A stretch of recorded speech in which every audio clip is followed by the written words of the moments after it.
I required every single one of my students to use AI on their last major assignment. I thought it was the responsible move. I thought it was realistic. I thought it would finally make AI usage transparent and ethical. But it did not go how I expected. I learned very quickly that forcing students to use AI does not automatically mean they know how to use it well. If you're new here, welcome to the AI Professor. I'm Chris. I'm here to help educators make sense of AI so you can use it with confidence in your classroom. So here's exactly what went wrong with my required AI experiment, as well as the guardrails that you need to add to your next syllabus. Like a lot of professors, I wanted to stop treating AI like some dark alley students were sneaking into. I wanted to bring it into the open, and my goal was to show them that AI could be a master class study tool, a personalized tutor, a brainstorming partner, and a way to deeply practice thinking through complex course material.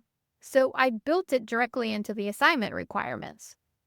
Honestly, it felt like the most responsible move because the reality is our students are going to use AI. Their workplace is using AI. Our classrooms simply cannot pretend this technology doesn't exist just because it makes grading feel like a high stakes escape room. But here's the part I did not fully appreciate at first. Just because we require AI doesn't mean students understand the purpose of using it. And that's where things got messy. This is the exact reality professors need to hear before they just slap the phrase, use AI onto your instructions and call it innovation. Because that single sentence is not a strategy. The first thing I learned from this experiment is that our students do not all enter the classroom with the same attitude toward technology. We assume they're all digital natives who are excited about automation, but many of them are deeply suspicious of it. They're reading the exact same news feeds we are. They're seeing constant headlines about AI water consumption and the environmental impacts, privacy violations, immediate job loss, and the overarching media narrative that AI is actively destroying human creativity. And whether those students understand every technical nuance behind those issues or not, their ethical anxiety is real. So when we require AI, we can't blindly assume every student is thinking, awesome, this is going to save me time. Because some are actually thinking, I don't want to touch this. And others are thinking, is this legal? And others are thinking, why is my professor forcing me to use a tool I've been told is actively harmful? We have to explicitly define why we're deploying it, what specific cognitive skill it's supporting, and exactly where the sandbox boundaries end. Just telling them to use AI is too vague.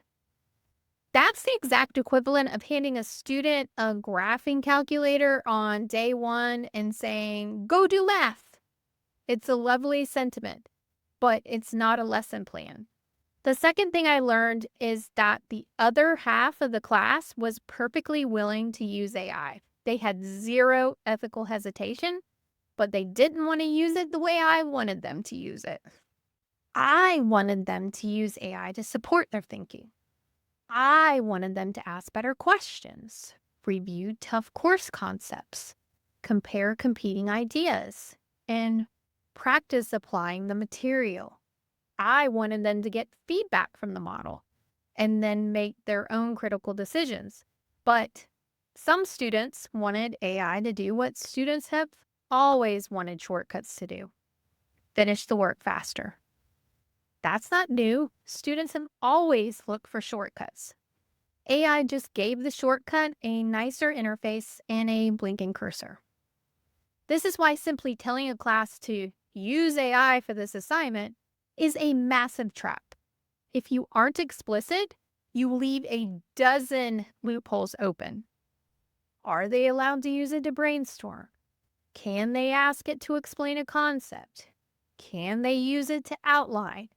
Can they ask it to revise their style? Can they copy and paste the raw output? Can they use it as an uncited source? Can they use it instead of reading the textbook? These are all very different uses, but if we don't define them, the student's going to define them for us, usually in whatever way gets the assignment done fastest. I do not say that to insult students. I say that because they're human beings. They have jobs, families, deadlines, stress, and probably 47 other assignments. If there's a shortcut available, they're going to take it. And that was the real lesson for me. The problem was not simply whether students used AI. The problem was whether the assignment still required them to think. That's why the first guardrail has to be built into the tool use itself. Your students need crystal clear, non-negotiable boundaries for what the AI is allowed to execute and what it isn't. In my classroom, I might explicitly allow AI to help a student review a complex theory.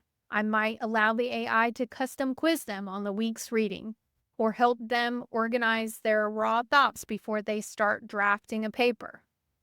But on the flip side, I am absolutely not allowing AI to generate the final written response. I'm not allowing the AI to completely replace the assigned textbook, and I'm definitely not allowing it to invent academic sources.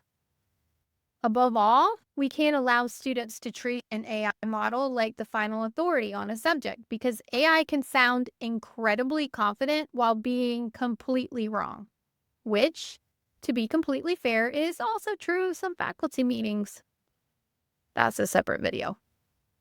The tool requires strict boundaries. Before your students ever open a prompt window, your assignment needs to clearly answer 5 specific questions. Number 1, what may you ask the AI to do? 2, what may you not ask it to do? 3, what must you still execute yourself? 4, exactly how must you document your usage? 5, what counts as crossing the line? If that's not written into your assignment instructions, we are asking students to guess. And guessing is not an academic integrity policy. The second guardrail has to be built directly into the assignment itself. And honestly, this is a much bigger challenge. Look, if your assignment can be completely finished by an AI model without the student ever being forced to show their active cognitive tracking, then simply requiring them to use AI doesn't solve a single thing. In fact, it actually makes your job worse because now when a student submits a fully automated paper, they can look you right in the eye and say, "But professor, you told us to use it." And technically, they aren't wrong. That's why your assessment must require visible thinking, not just a final polished product. As an educator, I don't just want to grade a finished document anymore.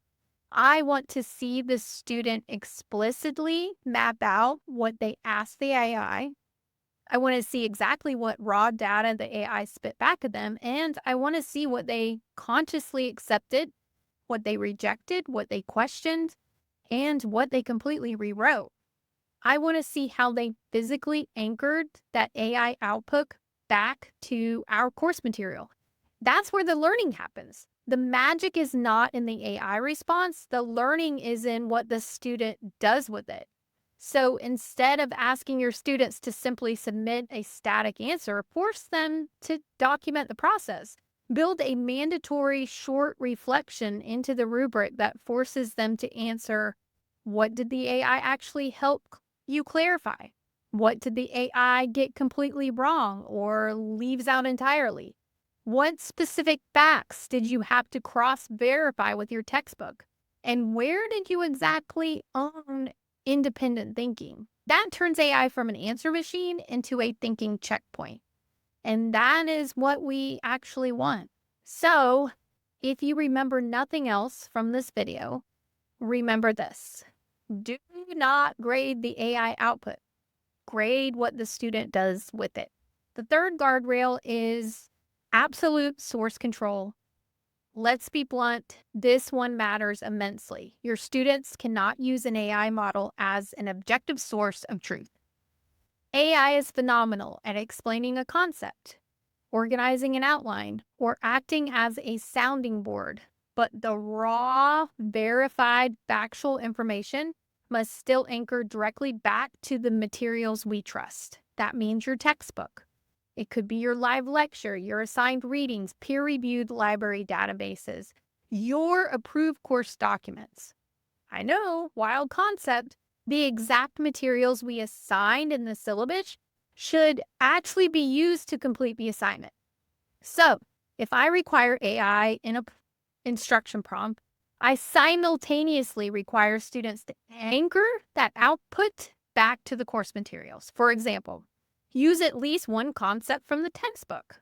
Reference one point from my lecture. Use one library source. Explain how the AI output compared to that assigned material.